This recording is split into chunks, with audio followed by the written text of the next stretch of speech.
You're listening to the Afterburn Podcast, episode number 17. Altitude. Tower, Delaware Station is release to you, runway 4 left, wind 040 at 5, clear for takeoff. Seat tied, altimeter 0 eyes, we're clear for takeoff, clear for the airspace. Viper check 2. My bird wrap curveballs at 354. Line set.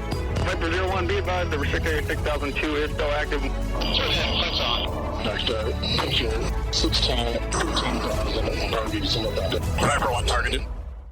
And we had this narrow single engine airspeed range we could fly at. So I had to trade our altitude in that hover instantly to get to a survivable airspeed with one engine, because you can't hover this 18,000 pound helicopter at 7,000 feet with one engine. And the alternative was to just crash the aircraft straight into the ground and try to cushion it as we do a power assisted vertical descent. And that didn't seem like a good idea. So the other really scary thing was my buddy, one of our PJs, is on the hoist. That's the voice of my guest today, Shiner, who is an HH-60 pilot. He's talking about one of his sorties in Afghanistan. Like all helicopters, in my mind, they're just bullet and RPG magnets. And in that sortie in particular, they were exactly that and took a few rounds into the engine. Not where you want to be in life. He was awarded the Distinguished Flying Cross on that sortie. We broke this episode down into 2 parts because Shiner has 2 Distinguished Flying Crosses, and we talk about both of those sorties in this series. So before we get rolling in the podcast, a few admin notes. First, if you're enjoying the podcast, I just ask that you please leave me a rating and review over on iTunes. That helps me out, and hit the subscribe button. This episode of the podcast is sponsored by Hangar 24 Craft Brewing. They have 3 tap rooms: Redlands, California, Orange County, and then Lake Havasu, Arizona. If you're in the region, I highly encourage you to swing by. This is a beer, aviation, adventure company. Absolutely love their beer. I love the brand. I love the people. If you live in California, Arizona, you can actually have their beer shipped to you, or you can find it in a store near you. Hangar24craftbrewing.com. You can use their beer locator to find it near you. I'd also like to thank Wingman Watches for sponsoring this podcast. Again, another company that I just absolutely love, and I love their products. If you're looking to build a custom watch, this is their bread and butter. You can work with their design team to commemorate your journey, your organization, your unit, whatever it might be, through a custom watch that's affordable and is high quality. Swing by wingmanwatch.com and you can use the code RAIN10 to receive a discount on any current watch that's on there, or you can mention my name to receive a discount on your group customization order. And one final have a note. After we recorded the podcast, Shiner called me back and said that he had mentioned the first operation in the first episode you'll hear here shortly was conducted by the 82nd Airborne, when in fact, for this sortie that he's talking about, it was 101st Airborne. He had flown multiple missions for the 82nd Airborne the year prior to that. So I wanted to clarify that. With that being said, let's get into the podcast with Shiner. If you'll go ahead and say something, we'll test your audio. All right. Something. Boom. Nailing it. Again, these get better and better every time I ask someone. So thanks for doing that. Well, awesome. Shiner, thanks for joining me on the podcast today. You have quite a journey and some interesting stories, which we're definitely going to dig into. Before we get rolling into the podcast, will you tell me a little bit about who you are, what you're doing today, and how you got there? Yeah. Thanks for having me on, Rain. So Lou Nolting, go by Shiner. I grew up Colorado, kind of on the Front Range there in Golden, West Denver. Knew I wanted to fly from a young age, and it was really cool at the inaugural DIA air show when they opened Denver International when I was a kid. My dad took me there and I got a ride in the original T6, and they had to stack 2 parachutes, and the pilot had to say, yeah, one pilot refused and the other one's like, yeah, we'll just stack parachutes for him. And we did a barrel roll, and it was pretty great. And I was 10, and that just always stuck in my mind. And so I did some research, and I applied to all 5 service academies, including Merchant Marine. Nice. And a bunch of ROTCs, right? And got into Merchant Marine and accepted that appointment. And then at the last second, got a letter from Air Force Academy saying, hey, drive an hour south from Golden and join our class. So I did that. Dude, that's awesome. Pretty cool. Yeah, quite a glove save from being floating around the ocean for 9 months I at a know. time. I know. Well, supposedly they have Navy pilot slots or Coast Guard that they never fully fill, or that they have opportunities. So that was kind of my angle there. But I'm pretty seasick, so it'd have been bad. That's awesome. Well, it's cool to hear that. I get a mix of people. I think you and I kind of similar in that sense. Like, I got an aviation hook pretty early on. And then my whole focus was like, I want to go be an Air Force pilot. But there are a lot of people who are just kind of out there floating around. They don't necessarily know they want to go out there and fly. But it sounds like you're the first case where you knew. In high school, I assume everything was kind of geared towards getting into a service academy and getting a pilot slot, right? Yeah, that's right. And I was just fortunate that I had that focus and the knowledge and the support to kind of piece that together. I got my private in high school, so that was pretty cool. I got my private pilot right as I kind of got my driver's license, so maybe a little after. But I grew up rock climbing and ice climbing. We'd go scout lines in the foothills there and figure out where we wanted to climb with the plane. It was super cool. That's awesome, man. Yeah, I got my pilot's license in high school as well, and I think that's pretty unique. But it's one of those things that it's not a requirement to have a pilot or your pilot's license going into the Air Force Academy or ROTC in order to get a pilot slot. But it's definitely one of those things that I think helps.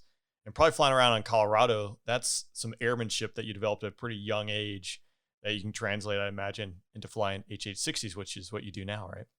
Right. And I think that mountain flying, that lower altitude using the winds, kind of hooked me and pulled me in towards the low level helo tactical mindset. So I kind of knew that existed going into the academy, and they'll come and land at the Trotso, kind of the center square there at USAFA, and we'll get to talk to those dudes. So I was able to see them as a cadet and be exposed to that. What was the hook that made you go pursue a career flying HH-60s and doing combat search and rescue? So at UPT, I'd flown private pilot. I'd never been airsick at all. And then in the T6 from day one, I was super sick. And I worked super hard to cope with it, but I never fully kicked it. And half my mental energy was devoted to just keeping my body calm, basically, as far as air sickness went. And I had this hunch that I could do kind of a hard, fun, adventurous, tactical job with helicopters and maybe not be super sick. And I was right, and I'm super lucky that opportunity existed. Yeah, did you know anything about CSAR or anything like that going through pilot training, or did you have any mentors that guided you that?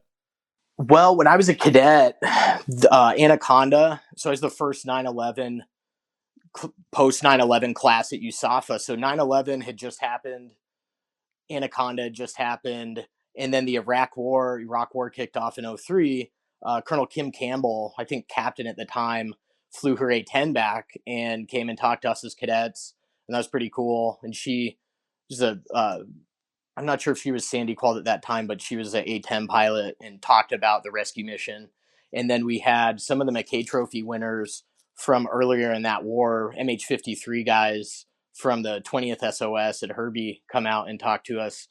And I remember as a cadet at Mitchell Hall, they were hearing them talk at the staff tower, and I was just stoked. I thought it was super wild what they were doing, and them interacting with the environment, with brownouts and the mountains and problem solving and just getting people out by the skin of their teeth was pretty cool. I just left USAFA as an AOC, and that was wild to go back and develop the youngsters there and our future leaders. But I would tell them, as far as CSAR goes, it's like being on a sports team for your whole life, basically, from pararescue to the pilots to the backenders to our special mission aviators who are flight engineer gunners. But the idea is, like you said, we go to the worst place on earth for the next 15 minutes, and it's probably a setup to try to kill us also. And that's a pretty wild job. Everybody else is leaving that place, and we're trying to get there as fast as we can, and we don't know much about it. And we just update our info as we approach it. And from my combat experiences, I think the goal is to have enough game plans and plays in your playbook you can react and engage and try to get that survivor. And then the goal really is to have the willpower to fight, and then the ability to survive your mistakes so that you get another chance. So you just make a bunch of mistakes and survive them because you have enough talent and enough luck and skill and training, and then you're still alive and you get another chance and you finally pull it off. Well, it's like we can train and we can train and we can train, but the enemy always gets a vote. Right. The plan only survives first contact with the enemy. Tremendous amount of respect for guys flying helos. You're flying down low in the dirt, and like you said, you're going to where, especially doing combat search and rescue, you're going where everyone else is trying to leave, and you're just hovering target, which we're going to talk about some of your stories here in a little bit, which to me are just like amazing. With that, what does a like normal deployment look like for a rescue pilot? Sure. So I think it depends a lot, as everything does, right, on like where you're going and what the current operations are.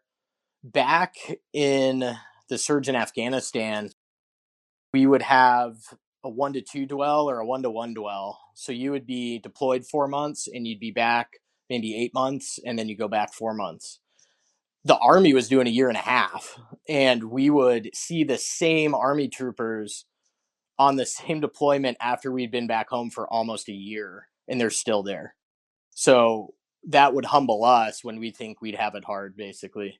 But we deploy, at that time we'd go to Bagram, and then we would pre-position and support different Army missions. And what we were doing there was flying CASEVAC, casualty evacuation, but we were always holding CSAR, combat search and rescue alert. So like Rain, if you had a sick jet and you had to get out, we were always on call to drop even a CASEVAC mission and press straight to go get you in that situation. But flying the CASEVAC, we were armed. We had typically dual 50 cals and a formation, so a 2-ship. And we would have Apache Rescort or Kiowa Rescort. And we would be able to go into, assume a lot of risk, go into hot LZs, troops in contact, to pull folks out of really bad situations that often the dust off birds couldn't survive that low energy state in the hover since they were unarmed, the Army dust off Blackhawks. That's something I didn't know. So dust offs, those are unarmed?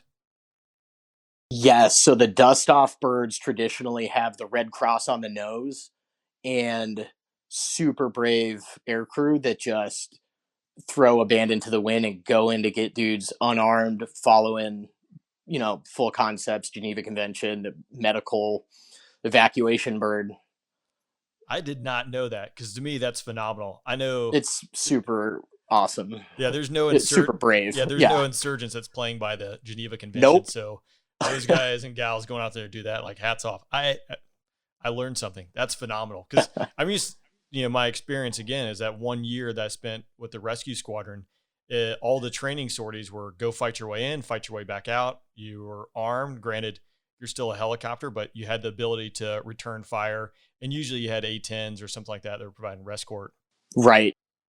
What, man. So with that being said, were you guys integrated with the Army? I would imagine this is kind of like, if you're sitting alert, they have Apaches that are sitting alert that you guys are going to launch as a formation, and they're going to provide cover for you if you're going somewhere, right? Occasionally, but Air Force Rescue is a pretty cool thing because it's this cohesive team effort that's pretty organic. So it's the triad. We have the rescue tanker, the HC-130, and then we have the PJ's pararescue, and then we have the Jolly aircrew, special mission aviators and pilots. And so we can do our mission self-supporting. And then Afghanistan, in my experience at least, was pretty much a pickup game. If we were a formation, we would ask for any attack weapons teams to just join us as we went in for the casualty evacuation pickups. So invariably there'd be 2 Apaches or an Apache and a Kiowa as a dual gun team, and we would kind of grab them as we went. And then we would make an effort, pre-deployed, pre-positioned, with the attack weapons pilots, to talk to them about their tactics and our terminology, so that we could integrate a little smoother than just having never met each other and shown up. But we typically wouldn't launch together. We would pick them up as we roll into the terminal area. I know it depends. Again, we're gonna dive into two of your sorties here, but on average, were you guys pretty busy, or was it just flying or sitting alert or doing CASEVAC? Right. So right now, what deployments look like is we sit alert for CSAR, and we can sit ground alert, airborne alert, push forward as required for some of the stories you guys have been talking about on the podcast recently. But back then, we were getting a lot of missions, and the guys in the south in Kandahar and then in the west in Bastion, they were getting like 12 missions a day. IED blast, troops in contact, and there's some good podcasts on that stuff too, but they would just, go into the zone with repeated under fire actions, pull dudes out, bring them to the medical center and come right back out. And super gruesome stuff, like people trapped in minefields, hovering off. Kind of the carnage from that is the only hover references they have, and they can't descend below the hoist height. Like they're up at 200 feet, maybe 150 feet, because if they go lower, there's a risk they set off the IEDs with a helicopter. So you've got a PJ on the hoist putting one foot down on the ground, like bear hugging somebody and bringing them up. And so they were super busy. And then up in Bagram, my experience was that we would have very intense missions that would be usually off of an army operation, but we had less constant missions as far as like every day.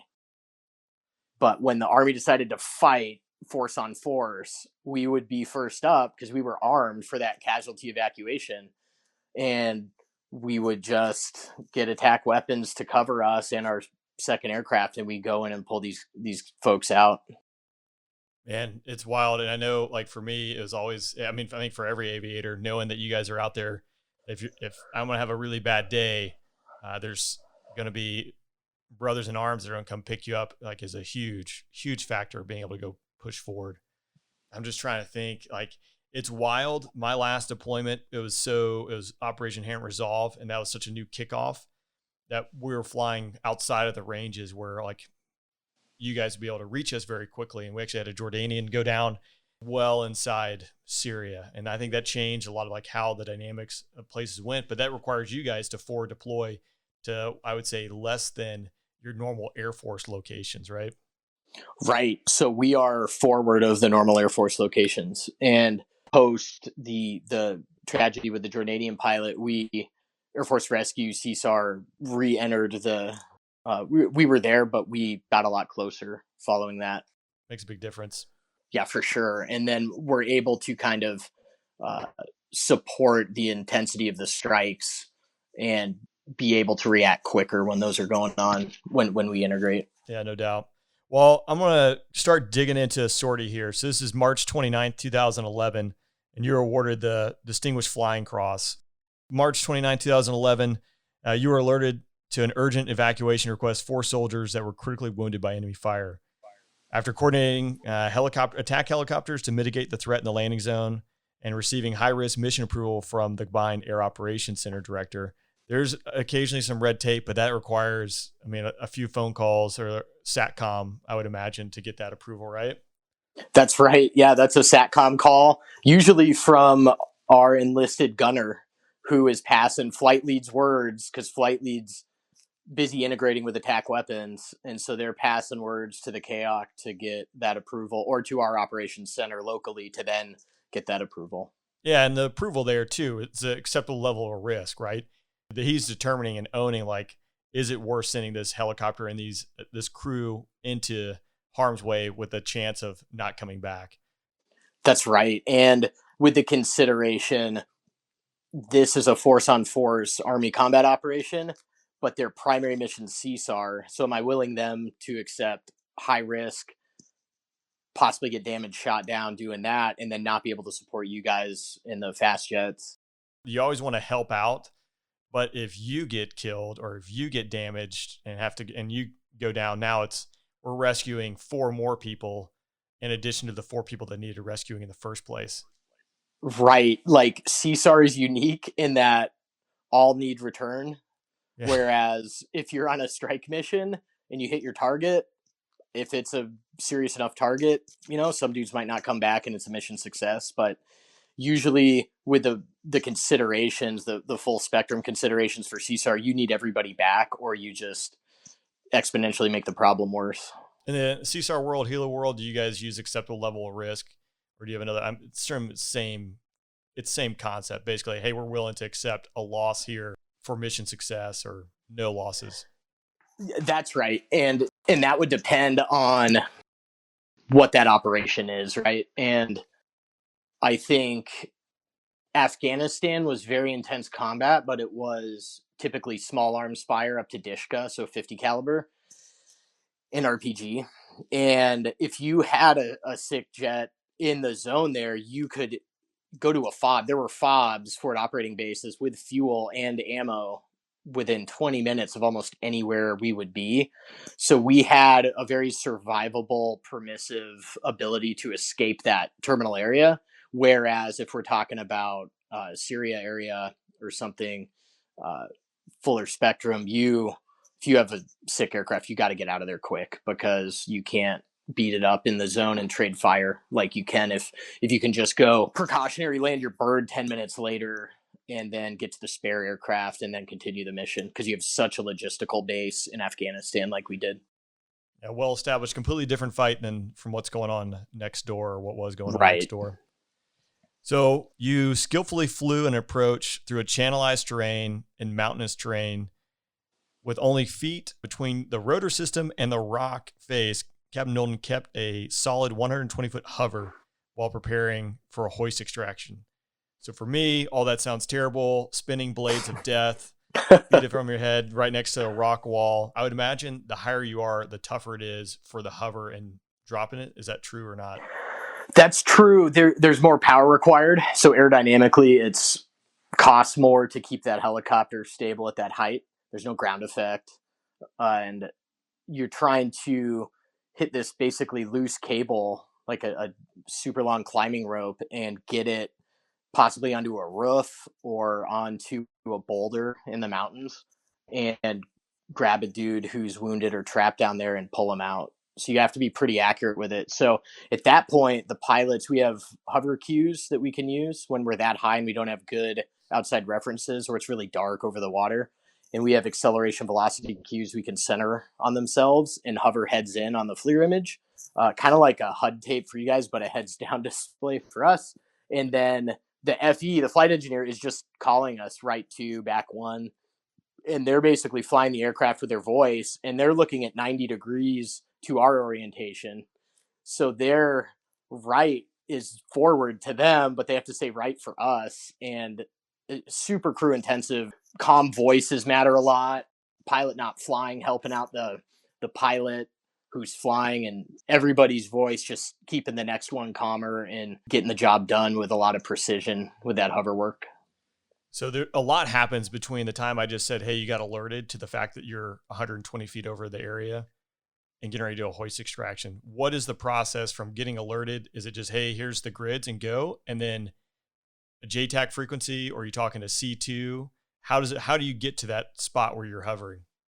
So we had pre-positioned to a FOB called Joyce near Asadabad, and we were literally one mountain ridge from this battle, and we could just hear it as it intensified. And then when the Army howitzer, the 105, started going off with its GPS guided 105, we knew like our missions were coming, basically. And this operation was Strong Eagle 2, and the 82nd Airborne infilled 600 troopers with Chinook lifts into a mountain valley, and they patrolled both sides down and into a Taliban stronghold and fought their way through it. And I think we had like 12 missions in the first day, picking up dudes with broken ankles, gunshot wounds, and making sure that those troops on the ground could continue to maneuver and not just stay in place and support the wounded soldier. And so those were our night missions. I was the co-pilot on Chalk 2, and this is my second deployment.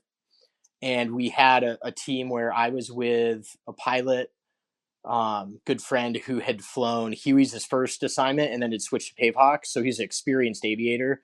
And this was his first deployment as a aircraft commander or a mission pilot.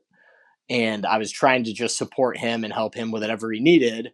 And as we're going into the zone, he asks, "Hey, do you want to fly this approach?" And it was the first approach I was going to fly for our team, basically in the zone. I was like, "Sure, yeah, I'll take it. I'm feeling good." And as we roll in, we had waited to get Apaches, and they were rearming. And I think it was a Kiowa also, and so they'd rearmed, and we'd waited in with these Cat Alphas, these super wounded 82nd Airborne troopers, to roll in to support them. And as we roll in, there's a JTAC on the Freak. And as we roll into the valley, flight lead, all of his flares jettison off the aircraft. And it was some electrical glitch. And they just auto jettisoned. And the JTAC starts saying, "Hey, lead, it just had a missile shot or shot down or something."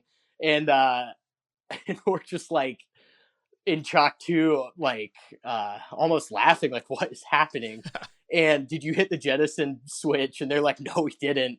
And that was a go-no-go for us for manpad threats. And they're like, "Well, these dudes need us, so we're gonna just press anyways, and we'll stay in the overhead.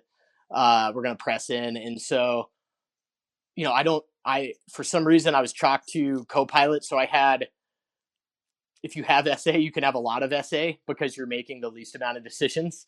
And I was talking to the ground team, and I think their call sign was Wolverine. And I remember asking Wolverine, say, location, last known threat. And they said accurate sniper fire 10 minutes ago. And I was like, "Oh, cool. Okay, that's high fidelity." And we just press in, right? And as we roll in, we ask them to pop their smoke, and we're on secure radios, so the Taliban probably can't hear us asking them to pop. 4 different locations pop smoke. That's how intense this battle was. Those were all U.S. soldiers, teams needing evacuation, and we went to the closest smoke. Is a big mountain rock face, big granite rock face, kind of that looks like Eagles Peak above the Air Force Academy.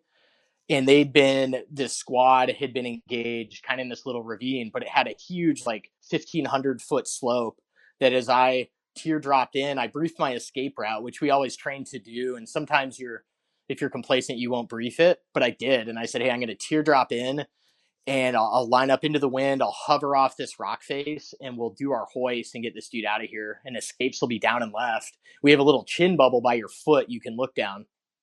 And so as I teardrop in, set up this hoist, our PJ gets on the hoist, and the flight engineer now is half manning his weapon. I think he probably put another PJ on the 50 cal, and then he's running the hoist.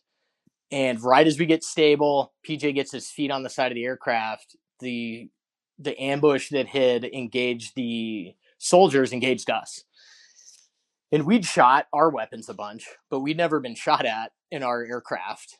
But there was no mistaking what it was. It was basically, I don't know how many rounds went off. It was probably a PKM, so a 7.62 belt-fed machine gun. It engaged us, and it hit us 5 times just on the first burst. And hit retreating edge of the blade. But the Black Hawk is this war machine designed from lessons learned in Vietnam, and it's got a big titanium spar down the blade. So that bullet just hit the spar and went straight up on the blade, didn't hurt anything. One of the bullets, though, hit the right engine deck, the digital electronic control, and broke the circuit breaker in half, or the circuit board, and blew the wire cable off it. So the computer brain of our jet engine just got exploded, and it failed to the low side. Oh, that's convenient. Super convenient. It could have failed to the high side and helped us hover with a lot of power, but it failed to the low side. And so we got hit. I look straight in, and I see all these vertical chiclets. So our aircraft is vertically stacked for our instruments, little lights. The rotor should have been in the green. It was in the red. It was even past the yellow chiclets. And my immediate reaction was to try to enter an auto rotation from a hover and try to get to our lift over drag max, our bucket speed. And we had this narrow single engine airspeed range we could fly at. So I had to trade our altitude in that hover instantly to get to a survivable airspeed with one engine. because you can't hover this 18,000 pound helicopter at 7,000 feet with one engine. And the alternative was to just crash the aircraft straight into the ground and try to cushion it as we do a power assisted vertical descent. And that didn't seem like a good idea. So the other really scary thing was my buddy, one of our PJs, is on the hoist. I was going to ask, is like, you got someone attached to the hoist with his foot on the ground, right? Yeah, no, with his foot on the helicopter floor, ready to go down. But it's unclear to me how far the hoist he's down. And so it's the philosophy 101 boxcar dilemma. And it's like, well, I'm going to save 6 dudes and maybe sacrifice one. And it's super tragic if this happens. But man, I really hope he gets in the aircraft. And so this, one of my first instructors, Rocky, had shown me how to do a 180 auto in the 60, which was a lot different than our pilot training Huey. You got to just dump the nose and basically do an aileron roll and pull it around with collective to maneuver it for that type of maneuver. So from that hover, I pointed it basically straight at the ground, did it 30 degrees nose low at least, did an aileron roll in effect, even though it's rotary wing, right? But that's kind of what it would feel like. And then dumped the collective as I did that. And as we just plummeted towards the ground to just trade that potential energy into kinetic, I was just getting ready to crash it into the rocks and flare it to make it as survivable as possible. But then I saw the rotor was actually not stalled, and we were flying at about 89, 90% NR. The generators kick off at 88, and all your anti-ice fails open and robs you of all your power and probably all your electronic displays too. Yeah, things you want to default to the high side, or it's not helping me right now. Right, exactly. And so I roll out of this, and I had this very vivid, like, out of body experience where I was just watching myself in my hand fly the rotor with the collective. And I flashed back to our wedding and all my friends flying Pavehawks.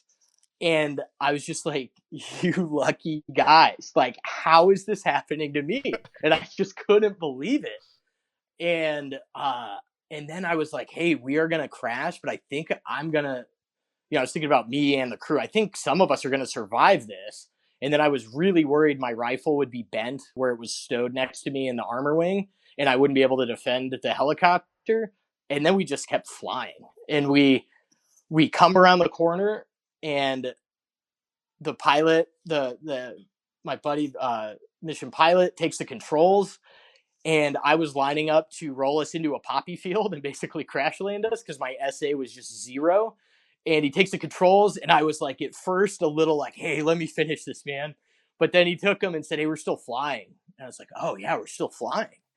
And I said, what happened? And he says, our engine shot out. And that was like horrifying to hear that, even though it already happened and we'd survived it. And then I asked, hey, is Yuri still alive? Is our PJ still there?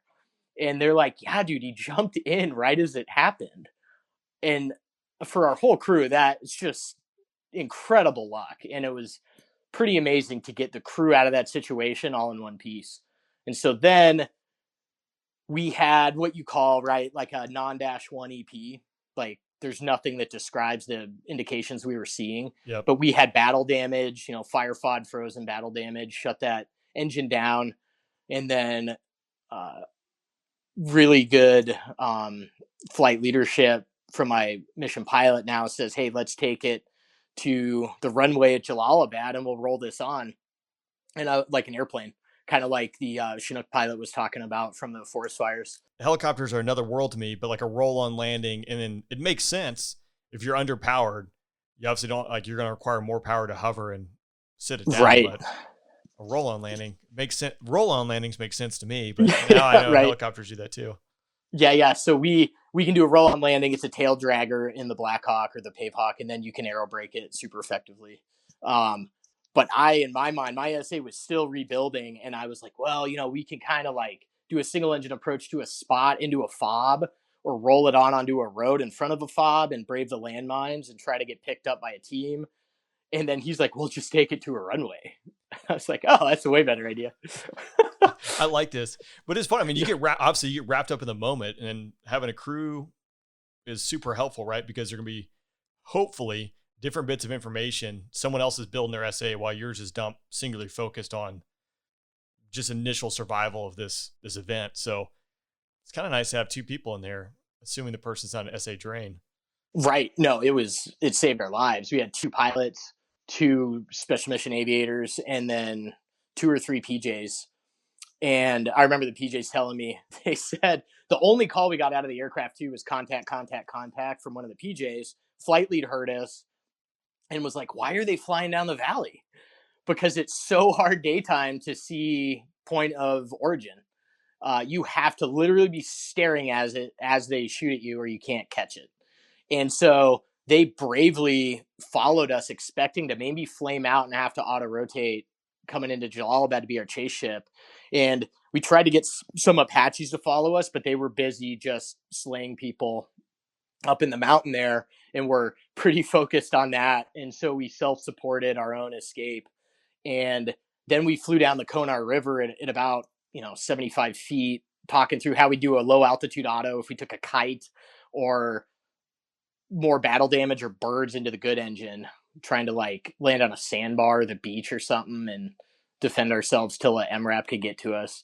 But we got to Jalalabad there. But back to the PJs, they said, hey, when we first got hit, we're pretty sure we were going to die. Then we were pretty sure we were going to live. Then flying down the river, when you started talking about us like swimming out of the helicopter if we had to auto it, we were pretty sure we were going to die again. It's a roller coaster of emotions. Yes. Dude, I can't imagine. I imagine daytime, or even I don't know what the insurgents were doing at that time, if they were using tracers or not. But like you said, daytime, finding a point of origin where that stuff's coming from, you're basically looking for dust kicking up, which in the mountains, everything is tan and green. Probably a pretty low probability that you're actually going to see where that point of origin came from. It's even surprisingly low probability. Even if you know all that, you think, hey, I'm in a helicopter in the overhead. I'm looking at my dudes, your Chalk 2 or your flight lead. I know I can see if they get engaged.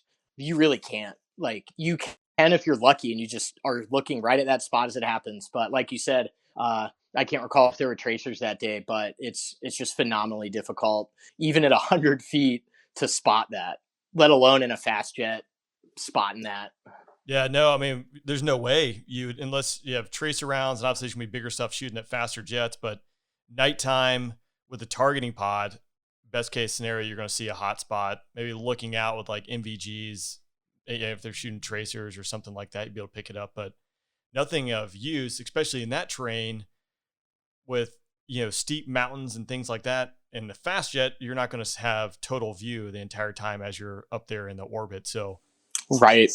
Completely different world. And to me, it's phenomenal what you guys do, because you're risking it going in there, definitely hanging it out and in the hover and just a sitting target. And I can imagine every insurgent in the world would love it nothing more than to shoot down a U.S. helicopter, or any helicopter for that matter.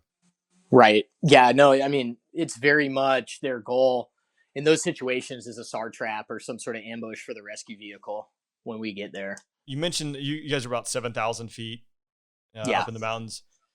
So helicopter wise, that's probably getting pretty close to max performing it, depending on your fuel weight and how many bodies you got in there, right? I know it can go higher, but can you talk me through some of the challenges flying around at that altitude and that terrain?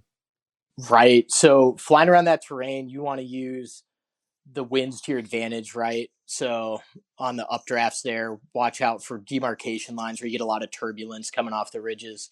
But with our power calcs, we're running on our CDU, and with our flight engineer, how much it'll take to hover.